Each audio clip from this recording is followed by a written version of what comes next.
So, ayan. Isang magandang tanghali po sa ating lahat mga kalingap. For today's vlog nga po ay yun. Update po tayo dun sa mga biik ng dating alaga ni Krista. Dahil ikaano po ngayon nila 10 days. 10 days old po nila.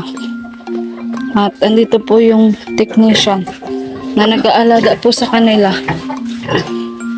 Ayan o, pero usog na o. Pero usog. Ang lalaki na. Okay lang ba yan, kuya? Natanggalan na namin gano'n. May nagturo sa amin, lagyan daw ng ganyan ay. Yung ilaw. Tanggalin mo na yun, madam. At tanggalin na yun. Tapos ito, niliguan na namin.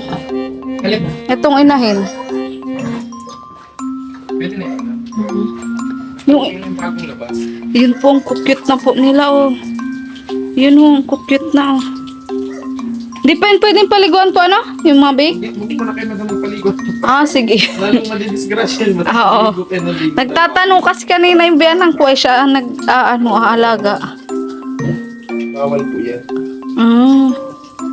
Baka kasi na-disgrasya tayo. Oo nga. Siya nga. 6 na lang pati. Yung 10. Ilan yung dati 10. 10. 4 yung nawala. Pag bagong anak, kahit po baga sa tao, bawal mo po baga Oo nga. bagong anak. Yan nga. At least nga may idea na kami kuya pag ito. Pag ito nanganak. Ito oh, buntis talaga ito. Ano na nga yung dede niya oh. Labas na. Ano na din yung dede niya, parang namamaga. Ito po yung akin. Mga kalingap. Yun po yung kay Tats. Tapos mabait na siya. Matapang kasi po. Na-stress. Ang mabait na siya. Inahalikan na nga yung mga biik niya. Ay, di dapat pala ito kuya. Pag nanganak, meron din ganon. Yung gamot. Oo, tapos Elec B. Saka para B. Ayun ang cute daw. Pero mga upik lang yan. Para magpadede din siya agad. Ay, nahirapan kami dito. Sobra. Grabing sacrifice magpadede. Ilang gabi kaming puyat. 3 ata yun. Kasi ang tapang niya talaga. Normal yan madam sa bago. Kaya nga yung isa, namatay kasi na, nadaganan niya. Nung pagpapadede. Hindi agad nagapan. Saan tapang niya? Tapos ang sunod natin ito after 5 days. Kailan yun? Ano ngayon na Martes? Basta pinanganak kasi sila 17, 18, 19, 20, 21, 22, 23, 24, 25, 26, 27, 28, 11 days sila ngayon. 15 days old po rin. May kailangan ako ng tagawak. Ay, teka lang, tawagin ko yung asawa ko. Takot ako mag-ano. Jod! Jod! Jod! Hawakan daw yung mga biik. Tuturukan nga ng ayon. Kailangan daw nila yun. Kasi nga 10 days old na. Kuya, okay lang niya kahit hindi eksaktong 10 days. Dapat malaki na. Kahit madam sa pagkakapon, hanggang 20 days kaya yan. May hirapan na nga buhati. Ay, Wala naman pong problema. sige. Ang mahalaga maturukan. May seconds sila maturukan. Tapos ang pagwalay talaga kuya, 30 days o 45? Ang pagwalay? Ang pagwalay mo magbase sa kilo. Ay, gano'n. 10 kilos pataas na pwede na yung walay. Ah, Meron po kasi mga biik na 30 days na pero wala pang 10 kilos. dapat 10 kilos. Dalit natin.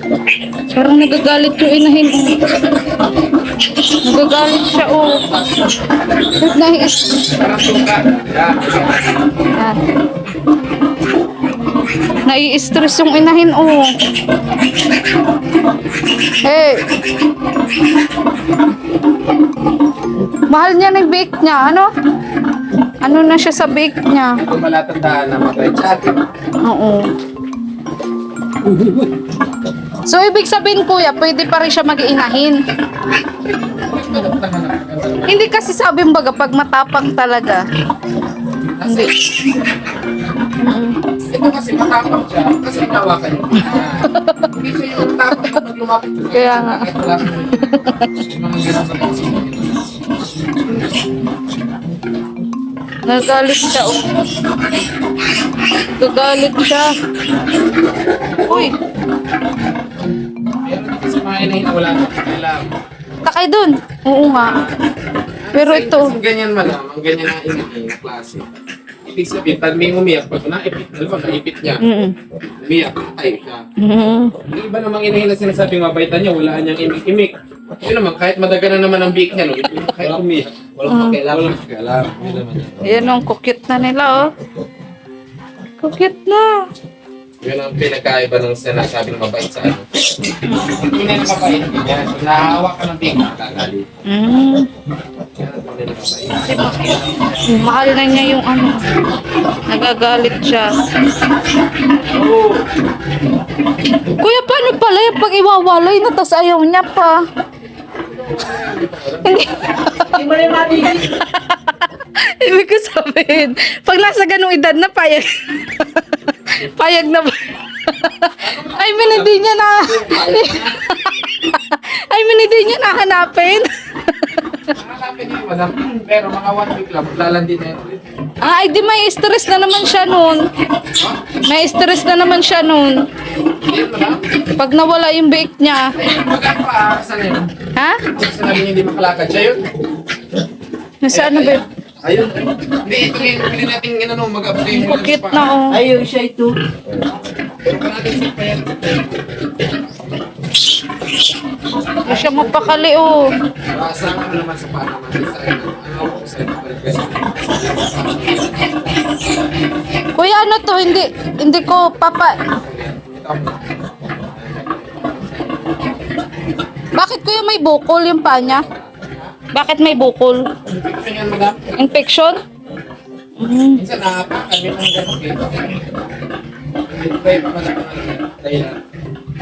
Kupit na po, nagagalit po yung inahin at mahal niya na yung anak niya. Dati wala siyang pakialam. Ayun pa, oh, nagtatago sila, hoy. Hoy, laka doon, laka, dali, laka doon. Laka doon. Shh, shh, shh. Ikaw, Laka dito. Yun. Di mo pakali si Mama Pig, oh, Mama Pig. Oh, takot sila, oh. May isa na lang di pa natuturukan. Yan, isa na lang. Ah, kukut.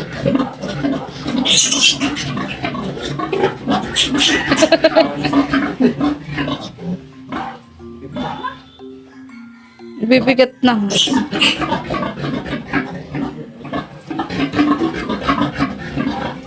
Be, patay mo na daw ilaw.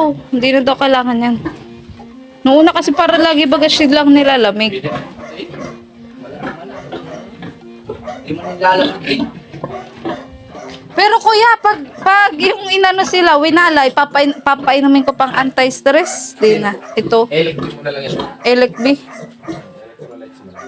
May stress, di ba may stress na talaga yung... Oo. Hindi yan. Kasi kung affected siya sa pagwalay, di sana hindi niya napatay yung dalawang bake niya, yung ibang bake na Ay, oo. napatay yung nadina niya, di ba? Ano naman niya, di ba? Ayan. Yung mga hindi. Kikis na siya, oh. Dati ayaw niya sa bake niya. Ang cute. Kasi ang akala niya, bake ang nagkukos ng sakit na nararamdaman niya. Ah, Kaya galit siya dati. ay ganun. Ah, ganun pala yun. Eh, tubig Oo. mo na. Makaingat sa tubig na isang bata ko lang. Sabi nga noon, alabas pa lang sa ari niya, kinakagat na niya kaagad. Ay, oo. Hindi ko lang yun. Buti hindi pinapatay. Pinapatay niya talaga. Pagkagat niya, binawasiwas niya. Ay! Pinapatay niya. Hindi ko lang yun inano kasi nangihinangin ako at marami pang anak.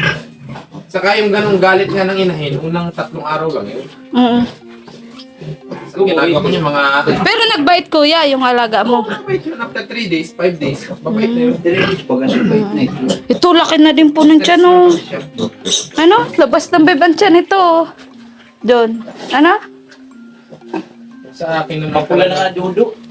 Ah, may alaga ka din kuya? Dati po yun bago magkaroon ng ASF.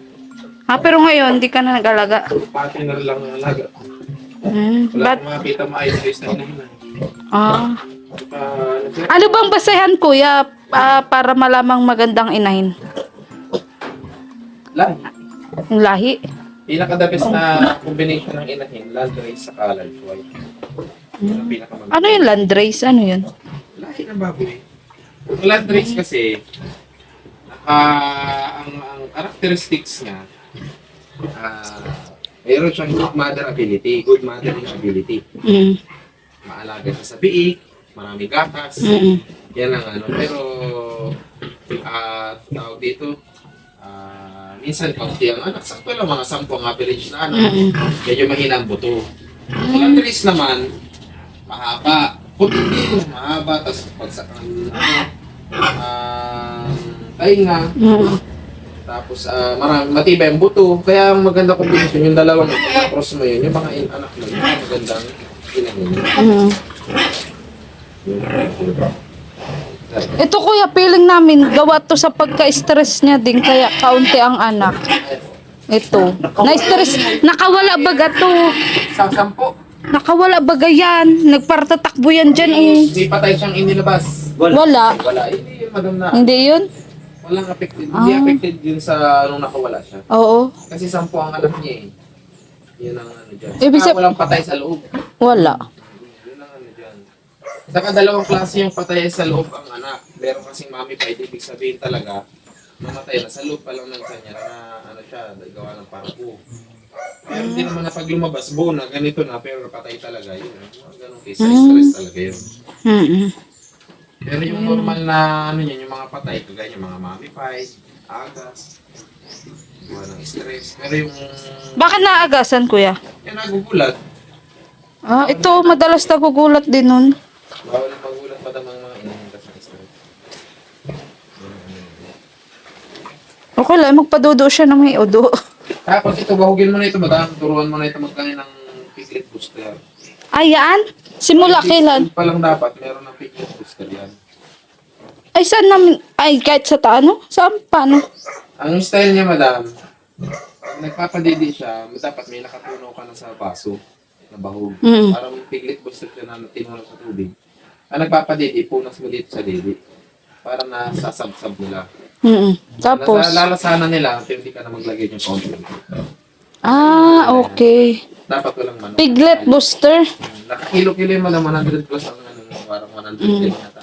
Tapos sa isang araw, ilang beses papakain? Hindi lang, kaya lang nila ubusin. Ah, yung Madami. kaya lang. Ah. Kunti lang. Basta ang pinaka Hanggang kailan yun? hanggang ano madam, bago mo sila iwalay. Ah, bago Halimbawa, ang iwalay. walay mo 35 days. Hanggang 30 days nila, yun ang pinapakain mo. Dapat yun, 5 days old pa lang, kumakain na sila. Nasabihan na kita nung dati. Limot ako, sir. Ay, di ba, bibilang ko na yan sila. Bilay mo madam. Tapos Piglet para ang... booster. Para saan yun? Para pag binalay mo na, hindi na sila maninigbago sa baho. Ah, okay. Oo. Tapos ang ibang tendency na, Parang kung sa ano, kung sa tao, si relax, para marunong siya. Bata ko yun. Oo, para kahit pa pang... tanawin mo na, ilalagay papayat mo sa utong niyan. Para malalasahan nila, nagdidi sila, malalasahan nila. Mm-mm. Utay-utay mo na yan pa unti-unti lang na bahog. Marami, unti-unti lang. Mm-mm. Pag nakita mo ubos na, unti-unti lang ulit. Hanggang maging matakaw na sila. Kung matakaw na sila, mga 30 days na, halimbawa 35 days na sila walay. Pagka 30 days nila, ay 31 days nila, pre-starter na. Mm. Para pag naiwalay mo sila, sanay na sila sa pre-starter. Mm-mm. Dependent na sila sa ano, hindi na sila maano sa didi ng nanay. Mabase lang. Sige, sige, 5 sige. days old pa lang dapat pambik. Ganun lang. Di ko natandaan yun, kuya. Ha? Di ko natandaan. Tayo na. Saka wala tayo nun. Ay, wala ata ako nung pagturok. Sarap para video mo nun. Booster, pre-booster. Piglet booster. Ay, piglet booster. Binig mo naman ko mo. Binig mo niya tanggay mo dito. Bimig. Para hindi na mga gano'ng ano. Sige, sige. Nanibago ang baboy. Mamaya pwede kong pakainin. O sige, Ma'am Bilo. Basta ang pinakauna, tunawin mo muna, mga 2 days ka na agad tunaw dito sa ilalagay mo sa putong yan. Bago mo silang hiwalayan ng baho. Mm. Ano ba, mamaya, tunaw muna, mamaya. Tapos bukas ang Kasi dami ditong manok ay. Kasi mahal yun, madam, 100 tayo ng kilo nun yata mahigit. Mm. Kung ngayon, kung marami ang bigay mo dyan, tapos may manok, ubusin lang ng manok. Busog ang manok. Oo. Yun ang ano dun. Mama Pig, ano, okay ka na? Ha? Okay na May sila. pupuntahan nga ako dyan, hirap daw mga anak. Bibiliesa. Bakit, kuya? Ano? Hirap mga anak. Dahil 25 pa yung ano. Dito? Bakit hirap? Kay Kodjun. Ewan ko dun, pang ilang anak na yun? Ay, Yun, oo. dun kay Bibiliesa. Kaya ano baga? Kapatid natin Mirna, yung babae. Mm. Due date na dapat. Oh, nung 25 pa. Mm. Lampas lang. Lampas na. Mm. May iba may plus 5 naman yan sa Ay, oo nga. Bagay. Ay, lagpas na. Ay, 28 pa lang. Hanggang bukas pa. Mm. Ito, buntis ito, kuya, oh. Na ano na namin, namasda na namin yan. Baka Buntis mga siya. anak yan, mga 16. May 12 ang ano. Sana. 16 na biig. Barako Ibong yan. ka man kaya kung paano mo na naman. Matanong ka na naman kung Pwedeng paano pasusuhin makamugulan. doon. Sa balita pa susuhoy. Be. Eh, no, pero bakit mo pa kasi papasusuhin doon? May nanay naman sila. Ay, 14 lang ang dede. Oo, okay lang yan. 14. Sa raglitan. Oo, ang gagawin mo, madam, pag sumubra sa utong niya, Ito kasi ganda ng pagkaano sa kanya, standing hit talaga siya, hindi gaya nung makibo, di ba? Oo. Ito talaga, kahit ba, anuhin mo siya ng anuhin, wala talaga siyang kibo. Tapos yung tainga niya ay talagang ano, pag ganun, madam, ng anak marami, pag dadalawin mo, batch, ng padede. Ah, every 2 hours, isang batch. Mapagod nga lang yun. Ay, pagod talaga. Dati. Kasi pag hindi mo siya dinalawang batch, Pagod talaga, guys. mayroong may iwan Yan po, buntis na. talo sa kainan. Yung mga- Kaya dapat nga may patilindaan kung sino na Nung nga, kung sino nga nagkain. Sa kulay mo ba siya, may mga malabas pa rin yan ibang kulay. Kaso ito, puro itim ang anak nito kasi yung para ko din sa kanya, black din. Negro din. Negro Hindi din. yan, may mga puti dyan. Ano? May mga puti Kaya. din dyan. Magkano yung kuya? Yung anim? 25 ang... 25 ang isa? Yung isa, Ito, dalawa. matapang din yan ay. Ilan yung anim? 7.25 mo dami. Kung talaga mamapig. Mag-anak ka ng marami ha? Nakan mo ng 20. Mag-anak ka ng marami. Saan Pilipingal? Ang anak yata na yung sharing na mga anak ng ganun ulit. Ay, oo. Ibong na siya. Ay, sabi niya, Sakripisyo. Kahit niya 8 lang, basta hindi ako magbantay matagal. Nagul ka ako. Ay, grabe. Sakripisyo kasi talaga ang pag ano, Pero kung pag-alaga ng baboy po. Ang isipin mo, 1 buwan lang naman yan. Alaga namin ah. Yung paralaga namin, senior na. Kaya, Paligo ka nag-try lang naman kami kuya. Kaya, Ano lang yung madam, 7.25. 2 kilo, game mo, 1 quart lang. Kasi ang purpose madam ng paggutom, inside na yun, magugutom yung big lalabas. Saan hindi siya mahirapan mga anak. Sige. Busog kasi mahirap. Sige kuya, at least maana kami kung paano. Saka dapat kami lang dalawa. Walang ibang tao. Doon sa vlog namin, ang dami ay. Ang saya namin ay. Tama, bawal madam marami. Nasisip. Yun nga, oo, tapos may nagturo nga sa amin na, ay, dapat dalawa lang kayo. Para kasing tumatai baga siya. Nasisibol nga. Kahit sa technician, dapat isa lang. Kasi kada technician, iba-iba ang program. Kagaya ko, ibang program ko. Ang ginagamit ko lagi, yung mga common sense sa program ko. Halimbawa, bawal naman talagang turukan. Kita mo hindi kaya, tuturukan. Eh, hindi ka na consent sa may-ari. Halimbawa, madam kasi yung baboy mo kasi madam, mahina na. Pero, pwede natin turukan, pero hindi 100% yung chance na ganito, magagaling siya. Pero ginawa natin paraan. Yung mga ganun. Yung iba kasing technician, turok naman ang turok lang. Para kumita. Tagal ka na kuya, maturok. 7 years na ako na Ay siya. Ah. technician ng baboy. Sa Milan. 2019. Ay, ang tagal na din. Tama, 7 Ilang partner mo kuya? Dati kasi partner lang ka. Ah! Ang ganun lang. Ay, naganon ka din? Karamihan madam sa technician, halos ilan lang dyan yung may mga baboy talagang sarili. Kasi, halimbawa, kagaya ako, technician ako. Dati nung may inahin ako, ang risk naman sa akin, di ba, kasagsagan na ESF. Pupuntahan ko lahat ng baboy na customer ko na may sakit. nga, oo. Pupunta ako sa baboy ko. Kaya ang sabi ko, hindi nakakataan muna ako mainahin. Simula nung tinanggal ko yung inahin ko na yun, hindi na ako nag-inahin hanggang ngayon. Hanggang parapatin na lang pag may nagbayad ng biik. Ganun ka din pala, yung bayad ay biik. Ano naman yun, madam? Malaking risk naman yun. Ganun din pag sa baka. Oo nga. Pero babayaran ko na nga kasi lugi ako. Ay, gano'n ang ginawa ko sa barako. Kasi nga, nung time na pumunta dito is, parang naaalangan pa nga ako kung talaga naglalandi. Kaya sabi niya, sige, kung nag-aalangan ka, gano'n na lang ang usap natin. Kung mabuntis, bibigyan na. Pero babayaran ko na nga siya kasi nakakonfirm ko na buntis talaga siya.